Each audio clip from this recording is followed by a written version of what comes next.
लेकिन चलिए सबसे पहले चर्चा में दो बेहद खास मेहमानों को शामिल करते हैं। हमारे साथ दो बेहद खास एक्सपर्ट्स हैं। एसएमसी ग्लोबल के सौरभ जैन साहब हमारे साथ इस वक्त बने हैं और एंजल वन के राजेश भोसले साहब भी हमारे साथ इस वक्त चर्चा में जुड़ रहे हैं। लेकिन चर्चा में आगे बढ़े उससे पहले जरा बाजार को देख लीजिए। तो जैसा मैंने कहा कि लगातार एक नई वो वाला दिन डिस्काउंट भी कर दे तो भी ये तेजी अच्छी मानी जाएगी। इन सब के बीच में अब जरा मैं सौरभ जी आपके पास आना चाहता हूं।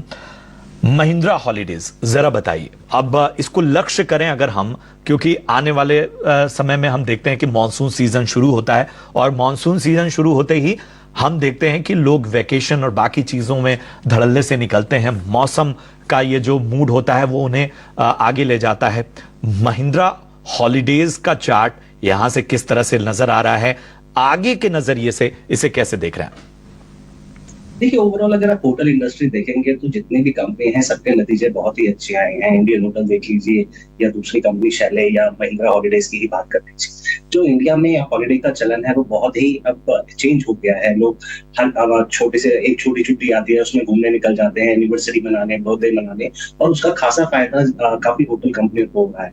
और मैं समझता हूँ कि अभी एवरेज रेवेन्यू रूम रेंट भी अभी सबके बढ़ते जा रहे हैं। और जिस तरह से महिंद्रा हॉलीडे अपना कारोबार बढ़ा रहा है, जो इनके जो पैटर्न्स हैं वो बढ़ते जा रहे हैं, जिस तरह से इनकी आगे जो कैपेक्स की जो इनकी एक्सपेक्टेशन है 2030 तक जो रूम बढ़ाने वाले हैं, उससे मुझे लगता है कि एक सेक्युलर मूव बनता हुआ नजर आता है। मैं समझता हूँ कि एक पोर्टफोलियो जैसा स्टॉक है, अगर आप लंबे समय के लिए रखेंगे तो आपको अच्छा मिलेगा।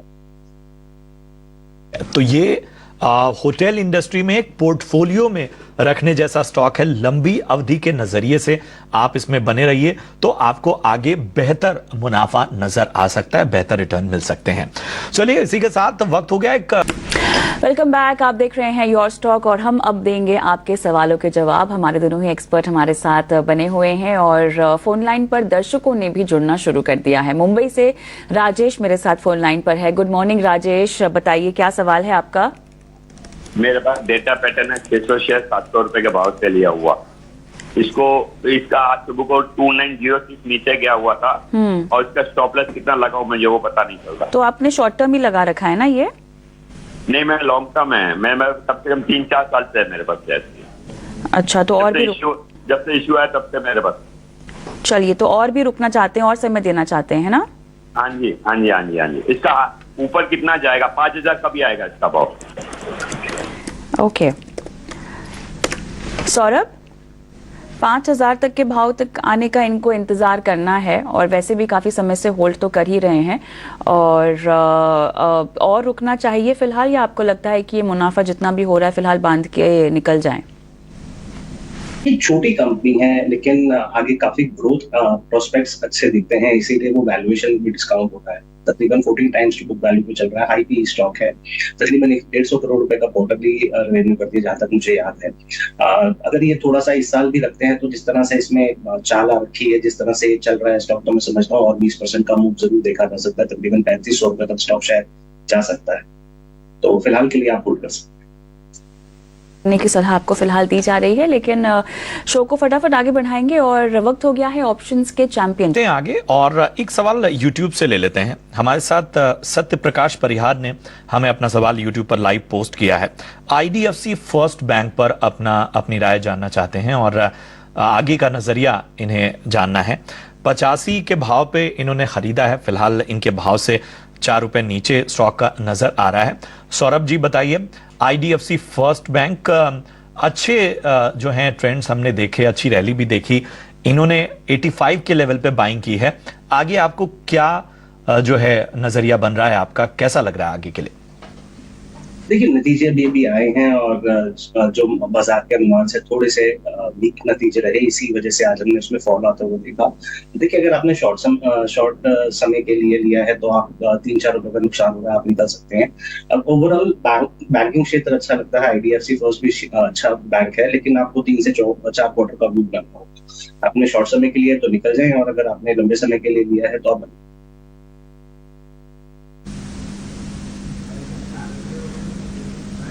बिल्कुल। तो ये राय, अगर आपको शॉर्ट टर्म का नजरिया आपका है, छोटी अवधि का नजरिया है, तो आपको निकलने की सलाह, लेकिन लंबी अवधि के लिए यहां पर आप बने रह सकते हैं। बहरहाल यहां रुकेंगे एक छोटे से। और सोशल मीडिया के तमाम प्लेटफॉर्म्स पर तो हम लाइव हैं ही, इस वक्त भी लाइव हैं।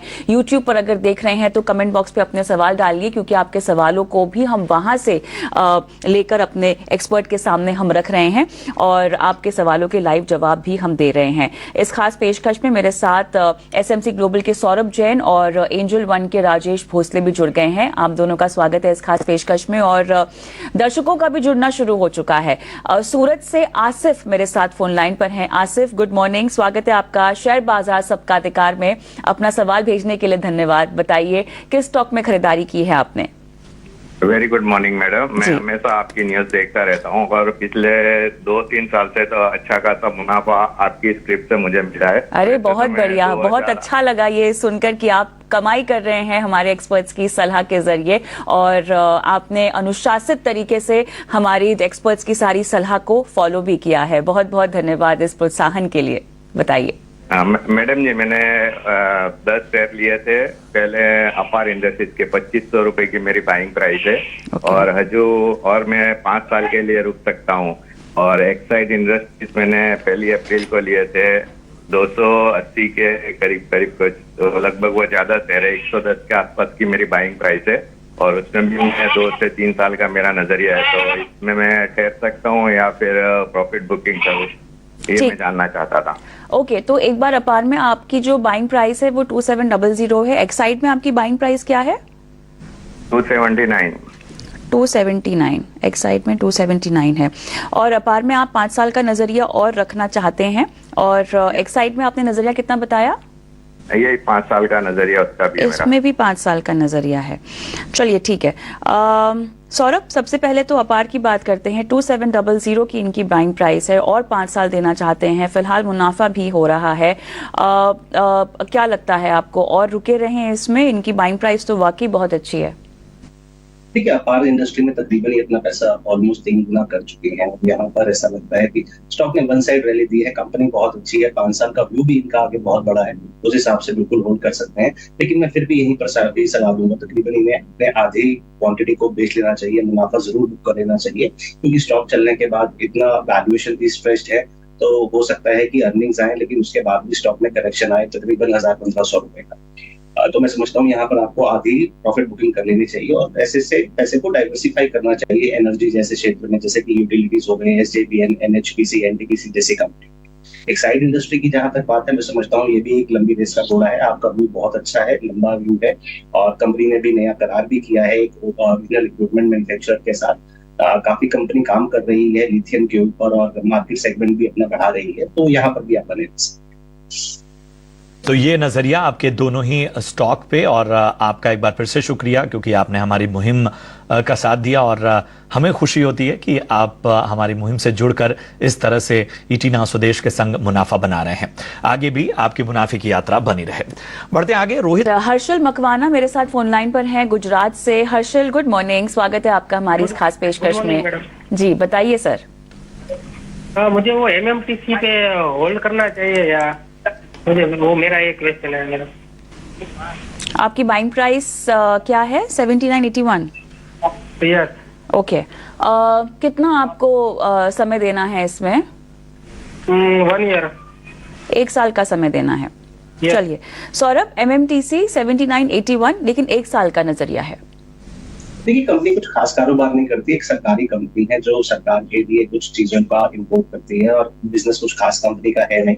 पिछले दिनों पे इतना कुछ समय पहले ये भी बात उठ के आ रही थी कि शायद कंपनी, सरकार इस कंपनी को बंद करने की योजना बना रही है, सोच रही है। तो मैं समझता हूँ कि इसमें कुछ ऐसा ऑपरेशन आपको बेनिफिट नहीं, कोई कंपनी ऐसा काम नहीं कर रही जिससे आपको ग्रोथ मिले। मेरी सलाह यहाँ पर रहेगी कि निकल जाए, आप निकल जाए इसमें। ठीक है, तो यहां पर आपको निकलने की सलाह, कोई खास अच्छे संकेत यहां पर नजर नहीं आते। प्रतीक हैं छत्तीसगढ़ से इस वक्त हमारे साथ जुड़े हो। प्रतीक, छत्तीसगढ़ में किस जगह से आप बात कर रहे हैं? राजनांदगांव से। अच्छा, बताइए क्या जानना चाहते हैं? सर, मेरे पास अदानी टोटल गैस है 1231 रुपए के 100 शेयर। ठीक है, 1231 रुपए के भाव पे 100 शेयर लिए हुए हैं और आपके भाव से काफी नीचे आ चुका है ये स्टॉक का इस वक्त। हालांकि आज हल्की तेजी हम अडानी टोटल गैस में देख रहे हैं। जरा हमें ये बताइए कि आपने ये शेयर किसी की सलाह पे लिया था या खुद से लिया था? तो खुद से लिया था, इंट्राडे करता था, उसमें अच्छा प्रॉफिट बनता था, रोज ज्यादा मोमेंटम था ना। ठीक है। जिस दिन क्या होता था, अगर लॉस दिखता था ना तो उसको पोर्टफोलियो में रख लेता था, अगले दिन फिर प्रॉफिट में बेच देता था। ठीक है, तो आपने कब लिया था ये स्टॉक? सर 3 महीना पहले। 3 महीने पहले। चलिए, तो मैं अब आपसे एक नजरिया जानना चाहूंगा कि अब आप कितना समय और दे सकते हैं स्टॉक को? 1 साल और दे सकते हैं सर। 1 साल दे सकते हैं। चलिए, अडानी टोटल गैस में सौरभ जी जरा राय दीजिए, क्या करना चाहिए? 1231 की खरीद है, इन्होंने ट्रेडिंग के लिहाज से लिया था, लेकिन अभी 3 महीने से बने हुए हैं। आगे अब 1 साल और रुक सकते हैं क्योंकि फिलहाल इनको नुकसान हो रहा है। ये सेक्टर भी ठीक है, लेकिन बात यह है कि अदानी के स्टॉक्स में वैल्यूएशन बहुत ज्यादा है। तकरीबन 170 टाइम्स मल्टीपल पे चल रहा है, पी पे चल रहा है, और तकरीबन 34 टाइम्स बुक वैल्यू पे चल रहा है। नंबर्स ठीक थे, पर मैं समझता हूँ कि जो इनके फ्यूचर के ग्रोथ एक्सपेक्टेड है वो काफी हद तक प्राइस में डिस्काउंटेड है। तो ज्यादा लगता नहीं कि इनको या तो इनको बहुत समय देना पड़ेगा, साल से भी ज्यादा देना पड़ेगा, तब जाके इनके रेट आएंगे। नहीं तो ये यहाँ से निकल कर पैसे को शिफ्ट कर सकते हैं एनर्जी जैसे क्षेत्र। चलिए, अडानी टोटल गैस में आपको ये सलाह दी जा रही है सौरभ की तरफ से, लेकिन वासु मेरे साथ फोन लाइन पर है। नमस्कार। आशु सिंह हमारे साथ हैं। आशु नमस्कार, कहां से बात कर रहे हैं? सर मैं पंचकुला चंडीगढ़ से बात कर रहा था सर आपसे।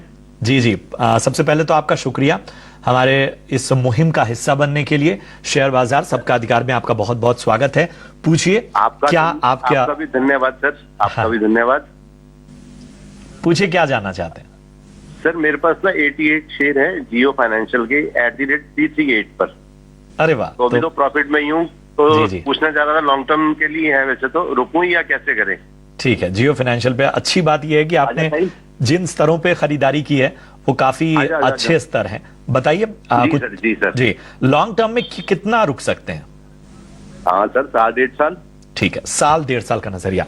सौरभ जी, मैं आपके पास आना चाहूंगा। जियो फाइनेंशियल्स में आमतौर पर जो भी इन्वेस्टर्स रहे हैं वो ऐसे लेवल पे फंसे नजर आते हैं कि कई बार मुश्किल हो जाती है, लेकिन 338 अच्छे स्तरों पे जियो फाइनेंशियल में एंट्री की हुई है, मुनाफे में नजरिया भी ठीक ठाक है 1 से 1.5 साल का। बताइए क्या करना चाहिए आशु को? जी, रिलायंस सुमो की एक कंपनी है। कंपनी की जो विस्तार योजना है वो बहुत आगे बढ़ने की है। अभी कंपनी की जो प्लानिंग स्टेज है वो तकरीबन पूरी हो चुकी है। आने वाले क्वार्टर में हम देखेंगे कंपनी फाइनेंशियल स्पेस में, ब्रोकिंग स्पेस में अपने कदम बढ़ाएगी। मैं समझता हूँ फ्यूचर जो प्रोस्पेक्ट्स हैं वो काफी अच्छे हैं। लंबे समय के लिए आप बिल्कुल बने रह सकते हैं। रितेश राठौड़ राजेश जी ने रखा। चलिए, कुछ YouTube सवाल भी ले लेते हैं। प्रभाकर कुमार मंडल हैं जिन्होंने NHPC पे अपना सवाल पूछा है। इनकी बाइंग प्राइस है 83, यानी 83 रुपए पे इन्होंने खरीदारी की है। इनके भाव से फिलहाल 10 रुपए ऊपर NHPC का ये स्टॉक। आज हम देख रहे हैं 1.5% की तेजी। पिछले 5 ट्रेडिंग सेशन में देखें तो लगभग 4.25% ये स्टॉक भागा है। 1 महीने का अगर हम प्रदर्शन देखें तो लगभग कंसोलिडेशन में 4% तक का यहां पर एक परफॉर्मेंस नजर आई है। लेकिन इनके भाव से 10 रुपए ऊपर ये स्टॉक, क्या करना चाहिए पूछ रहे हैं सौरभ जी। NHPC 83 की बाइंग क्या करें? यूटिलिटी स्पेस काफी अच्छा लगता है। NHPC इन्होंने बहुत अच्छा स्टॉक दिया हुआ है। मैं समझता हूँ आने वाले समय में हम देखेंगे कंपनी की कैपेक्स और जो कैपेसिटी है वो और बढ़ती हुई जाएगी, क्योंकि पुराने कैपेक्स प्लान अभी पूरे होने वाले हैं और आगे जो कंपनी के विस्तार योजनाएं हैं और जो करार किए हैं वो भी काफी अच्छे प्लान हैं। अगले 3-4 साल के लिए मुझे समझता हूँ बहुत ही अच्छी स्टोरी रहने वाली है। आप इसमें बिल्कुल बने रह सकते। एक हमारे YouTube के दर्शक है रामसागर गुप्ता साहब। NHPC पे आपको टेक्निकल और फंडामेंटल दोनों राय मिलती हुई इस वक्त हमारे दोनों एक्सपर्ट से। चले बढ़ते हैं आगे। सुभाष हैं महाराष्ट्र से, जिन्होंने अपना सवाल व्हाट्सएप के जरिए हम तक पहुंचाया है। कैनरा बैंक इन्होंने खरीदारी की है, 2200 शेयर इनके पास हैं 155 के भाव पे। एक तो बधाई देनी होगी सुभाष को, इसलिए क्योंकि एक तो इन्होंने अच्छा बैंकिंग स्टॉक परचेज किया है। Canara bank, bank of Baroda, SBI, ये ऐसे स्टॉक हैं जो हमारे एक्सपर्ट्स की पसंद रहे हैं लंबे अरसे से। और सबसे अच्छी बात कि इन्होंने अच्छी क्वांटिटी में और जबरदस्त लेवल पे खरीदारी की है। मुनाफे पे अच्छे खासे बैठे हुए हैं। मन में शंका यही होगी कि क्या मुनाफा बांध लिया जाए और अब कहीं और चला जाए, या यहां पर आगे भी संकेत अच्छे बन सकते हैं। सौरभ बताइए क्या करना चाहिए। कैनरा बैंक में 155 की खरीद, 2200 स्टॉक का मुनाफा जबरदस्त होता हुआ।